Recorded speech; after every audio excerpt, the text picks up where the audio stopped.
Бір күні Әбілет пен Тәбілет Ібілістің келеңсіз әрекетін біліп қойып, оны қуып жібереді. Ол ата-анасына ерегісіп, Алланың дәргейіне алаңсыз қызмет етуге кетіп қалады. Әбілет пен Тәбілеттің ұрпағы жер бетінде арсыз, опасыз әрекеттердің алғашқы ұрығын шашқан екен. Содан бастап осыған дейін адам ұрпағын арсыз істерге шатылуы Әбілет пен Тәбілеттің ұрпағынан қалған екен. Жер бетін ойрандағаны үшін періштелер оларды тозаққа сүйрей жөнеледі. Сол кезде олардың ұрпағы тым-тырақай қашады. Қапылыста жын мен дию күлге тығылады. Күлдің үстінде ойнама, күлді баспа, күлді есіктің алдына төкпе деген тыйымдар осыдан қалыпты. Албасты мен үббе суға сүңгіп жоғалады. Түнде суға барма, түнде жалғыз шомылма деген тыйымдар осыған орай айтылған.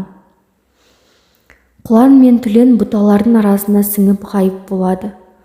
Бұтаның түбіне ұйықтама, бісмілләсіз жатпа деп айтатыны осыдан екен. Ораза ұстау. Адам ата мен Хауа пейіште тыйым салынған бидай дәнегін жейді.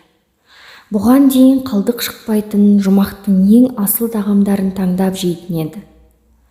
Тұңғыш рет жерде өсетін тамақты жегендіктен адамның асқазаны бірінші рет ас қорытып нәжіс шығаратын болды.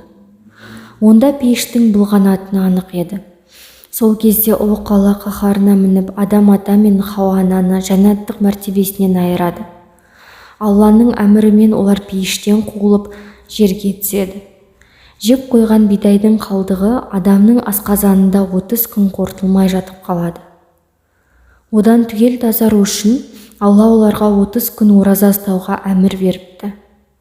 Содан бастап Рамазан айында 30 күн ауыз бекітіп ораза ұстау мұсылмандарға парыз болып бекіді.